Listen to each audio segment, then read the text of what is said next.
Welcome. আজ আমি দশম শ্রেণীর একচল বিশিষ্ট দ্বিঘাত সমীকরণের কিছুগুলো ম্যাথামেটিক্যাল প্রবলেম সলভ করব।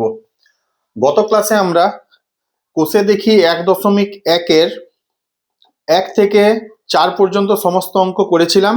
আজ আমরা 5 থেকে করব। 5 নম্বরে বলা আছে নিজের বিবৃতিগুলি থেকে একচল বিশিষ্ট দ্বিঘাত সমীকরণ গঠন করি। অর্থাৎ এখানে আমাদের দ্বিঘাত সমীকরণটি বের করে ছেড়ে দিতে হবে, কোনো সমাধান করার প্রয়োজন নেই।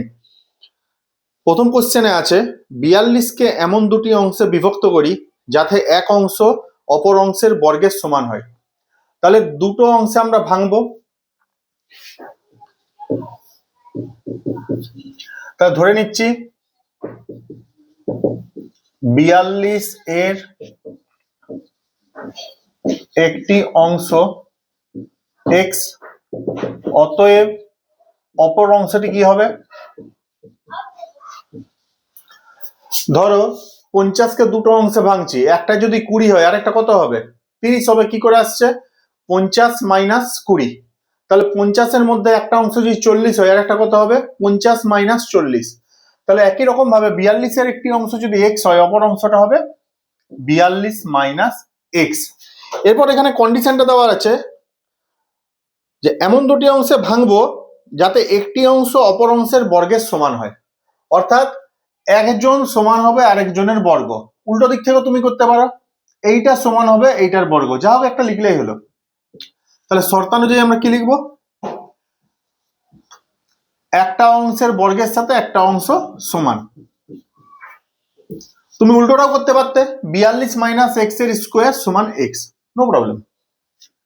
তাহলে x স্কোয়ার মাইনাস মাইনাস আছে প্লাস x মাইনাস 42 সমান 0। ব্যাস, আমাদের দ্বিঘাত সমীকরণটা তৈরি হয়ে গেছে। এখানে আমাদের জাস্ট সমীকরণটা বের করে ছেড়ে দিতে বলেছে। 2 নম্বরে আছে দুটি ক্রমিক ধনাত্মক অযুগ্ম সংখ্যার গুণফল 143। আচ্ছা, প্রথমে বলটা কি ধনাত্মক। ধনাত্মক মানে এখানে আমাদের x এর ভ্যালুটা কখনোই 0 বা মাইনাসে আসবে না, সব সময় পজিটিভ একটা মান আসবে। ক্রমিক সংখ্যা বলেছে। ক্রমিক মানে হচ্ছে আমাদের পরপর। বিদ্যালয়ে দেখবে আমাদের যখন নাম প্রেজেন্ট করা হয়, প্রেজেন্ট অ্যাবসেন্ট চেক করার জন্য, সেখানে আমাদের ডিরেক্টলি বলা হয় রোল নাম্বার 1, রোল নাম্বার 2, কিন্তু এর বাংলা ভার্সন হচ্ছে ক্রমিক সংখ্যা। কেন বলা হয়?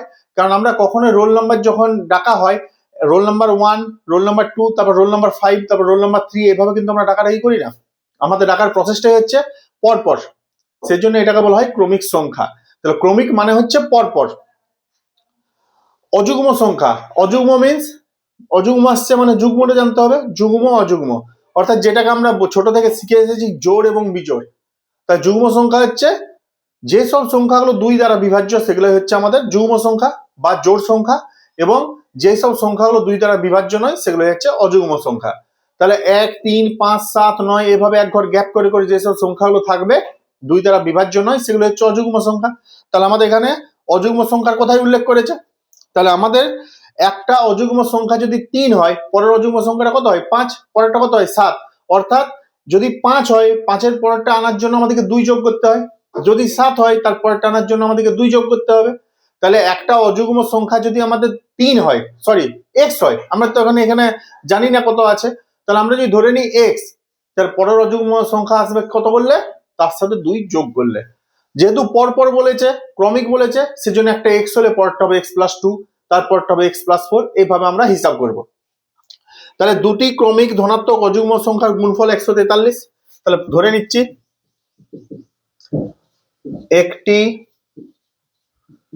ক্রমিক অযুগ্ম ধনাত্মক সংখ্যাটি x। তাহলে অতএব অপরটি কত হবে? 2 যোগ করলে হয়ে যাবে। এবার বলে যে সংখ্যা দুটির গুণফল হবে 143। তাহলে শর্তানুযায়ী এদের দুজনে গুণ করব, x ইন্টু x প্লাস 2 সমান হয়ে যাবে 143। ব্যাস, এরপরে আমাদের গুণ করে এক পাশে এনে দিলে হয়ে যাবে, সমীকরণটা ready. x square plus 2x সমান 143। পরের লাইনে x square plus 2x minus 143 সমান 0। আমাদের সমীকরণ রেডি।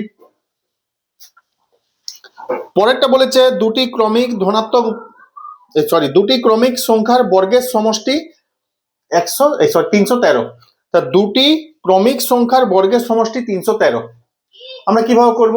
ক্রমিক মানেই হচ্ছে পরপর, ওখানে আমাদের অযুগ্ম বলেছিল, যুগ্ম বলছে, সেই জন্য আমরা এক ঘর গ্যাপ করে করে করার জন্য আমরা 2 যোগ করেছিলাম। কিন্তু নর্মালি যদি আমাদের ক্রমিক সংখ্যা বলে 1 এর পরে আসে 2, 2 এর পরে আসে 3, তা 2 এর সাথে কত যোগ করলে 3 আসছে? 1। 3 এর সাথে কত যোগ করলে 4 আসছে? 1। তাহলে আমাদের একটা যদি সংখ্যা x হয়, পরের ক্রমিক সংখ্যাটা হয়ে যাবে x প্লাস 1।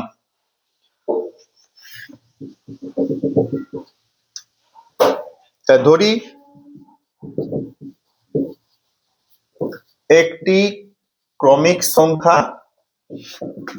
x, তাহলে অপরটি x প্লাস 1, এদের বর্গের সমষ্টি হচ্ছে 313। তো শর্তানুযায়ী x square plus x plus 1 square সমান 313।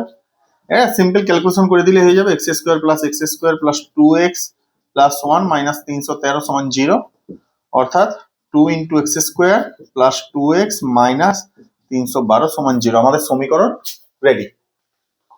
এইভাবে করতে হবে, কনসেপ্টটা ঠিকঠাক থাকতে হবে, তাহলে ম্যাথগুলো করতে পারবে। অঙ্ক হলো শেখার জিনিস, অঙ্ক কখনোই সাজেশনের জিনিস নয়।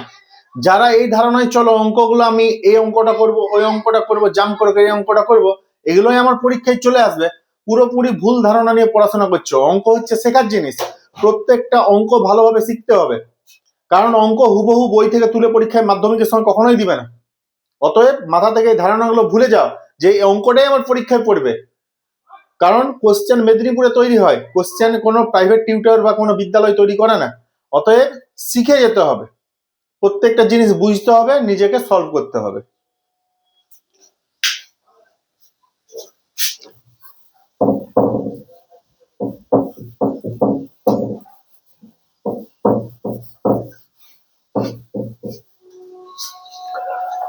পরে কোশ্চেন 6 বলেছে নিচের বিবৃতিগুলি থেকে এক চল বিশিষ্ট দ্বিঘাত সমীকরণ গঠন করি। এখানেও আমাদের দ্বিঘাত সমীকরণ গঠন করে ছেড়ে দিতে বলেছে। 1 নম্বর কোশ্চেন, একটি আয়তাকার ক্ষেত্রের কর্ণের দৈর্ঘ্য 15 এবং তার দৈর্ঘ্য প্রস্থ অপেক্ষা 3 মিটার বেশি। তাহলে এইটা একটা আয়তাকার ক্ষেত্র, এর কর্ণের দৈর্ঘ্য বলেছে 15, একটা কর্ণ, তার দৈর্ঘ্য প্রস্থ অপেক্ষা 3 মিটার বেশি। তাহলে প্রস্থ যদি আমি x ধরে নিই, তার দৈর্ঘ্যটা কত হবে? x এর থেকে 3 মিটার বেশি। তা ধরে নিচ্ছি প্রস্থটা x, তার দৈর্ঘ্য হয়ে যাচ্ছে x প্লাস 3 মিটার। আমি একটু রাফের মতন করে দিচ্ছি। আচ্ছা, এটা দেখতে একটা সমকোণী ত্রিভুজের মতো। তাহলে সমকোণী ত্রিভুজের একটা আমরা ধর্ম জানি, লম্ব স্কোয়ার প্লাস ভূমি স্কোয়ার সমান হয় অতিভুজ স্কোয়ার। আয়তক্ষেত্রের কর্ণের দৈর্ঘ্যের ফর্মুলা যদি ভুলেও যাও, তাহলে আমাদের এই সমকোণী ত্রিভুজের যে ফর্মুলাটা আছে এখান থেকে আমরা ইজিলি বের করে নিতে পারবো।